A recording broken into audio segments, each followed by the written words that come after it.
आज फाइनली हम महादेव से मिलने वाले थे। ये मंदिर के पीछे की सुंदर चट्टानें, मंदिर के पास की वो शांति, साधु संतों की वहाँ पर साधना और बाबा का आशीर्वाद। तो शुरू करते हैं इस यात्रा का तीसरा और आखिरी अध्याय, केदारनाथ की कहानी।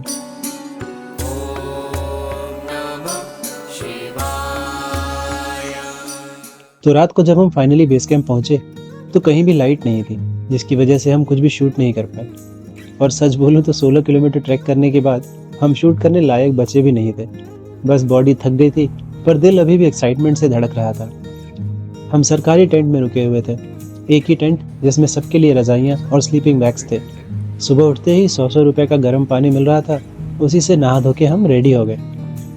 लेकिन जो व्यू हमारे टेंट से दिख रहा था उसने पूरी थकान मिटा दी थी। अब खुद देखोगे तो समझ जाओगे, ये जगह सिर्फ देखी नहीं, महसूस की जा सकती है।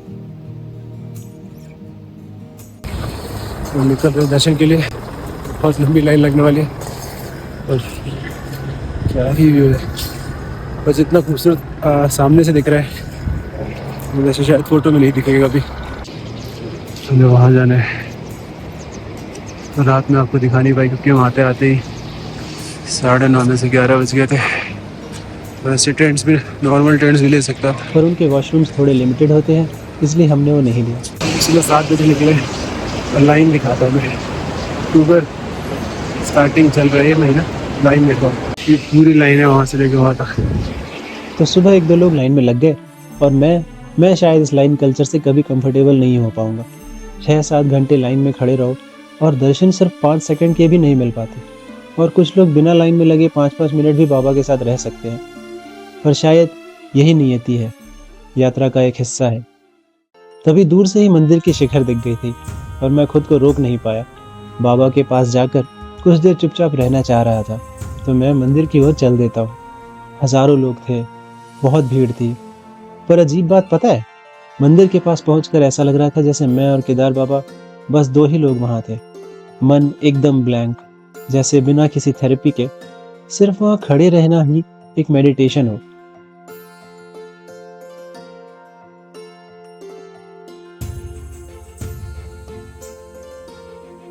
शायद इसीलिए इतने सारे साधु संत अपनी साधनाएं यहाँ करते हैं। मंदिर का स्ट्रक्चर एक अद्भुत रहस्य है। पूरा मंदिर बेहद पुराने स्टोन ब्लॉक्स से बना है, बिना सीमेंट, बिना स्टील, एक डिवाइन इंजीनियरिंग जिसका डिजाइन हिमालयन नगाड़ा स्टाइल है। थोड़ा आगे बढ़ते ही उन्हीं पत्थरों में से एक भीमशिला दिखेगा। 2013 की विपदा में जब सब कुछ तबाह हो रहा था, बड़े बड़े पत्थर पानी के साथ बहकर सब कुछ मिटा रहे थे, तब एक पत्थर बिल्कुल मंदिर के पीछे आकर रुक जाए, जैसे उस पत्थर ने करोड़ों लोगों की आस्था को संभाल लिया हो और मंदिर को कुछ नहीं होने दिया। साइंटिस्ट इसे कोइंसिडेंस बोलते हैं, पर लोग इसे चमत्कार कहते हैं। और मैं इन दोनों के बीच में खड़ा सोच रहा था, सच जो भी हो, ये जगह अविश्वसनीय है। शिवलिंग की उत्पत्ति द्वापर युग की मानी जाती है, पर मंदिर 8वीं सेंचुरी में आदि शंकराचार्य जी ने बनवाया था। उनकी काली मोनोलिथिक स्टैचू भी कुछ दूर ही लगी है। अगर आप आओ तो उनका आशीर्वाद लेना बिल्कुल मत भूलिएगा।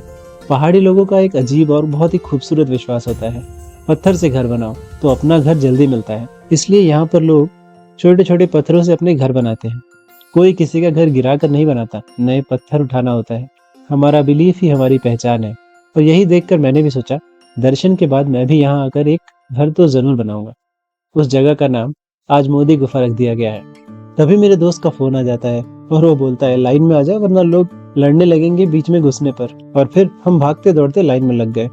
तो शुरू होता है हमारा 6-7 घंटे का इंतजार। लाइन धीरे धीरे आगे बढ़ रही थी, साइड में चाय नाश्ता मिल रहा था।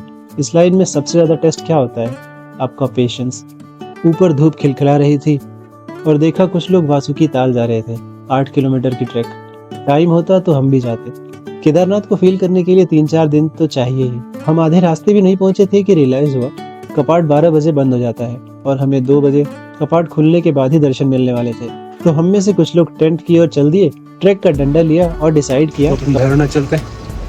वो वैसे आगे लाइन में लग जाएंगे। ओके, भैरवनाथ ये बेसिकली चमत्कारी कुंड है, बिल्कुल आप यहाँ पे भी आ सकते हो। तो हमने शॉर्टकट लिया, सीधी खड़ी चढ़ाई। मुश्किल जरूर थी पर मजेदार भी। 12-13 मिनट में हम 1 किलोमीटर ऊपर चढ़ चुके थे। अक्सर रास्ता तय करके वहाँ से सीधा ऊपर आके ऊपर उतरेंगे हम इससे ही आसान तरीके। ऊपर से जो केदारनाथ का व्यू था, बस शब्द कम पड़ गए। फाइनली हम पहुंच चुके हैं भैरवनाथ के मंदिर है। अगर आपको खुजली है तो हवा में जा सकते हो ऊपर चढ़ के। मुझे भी है पर टाइम नहीं है, श्वास नहीं जाएंगे। नेक्स्ट टाइम तो प्रसाद खरीदा, मस्त चढ़ाते हैं।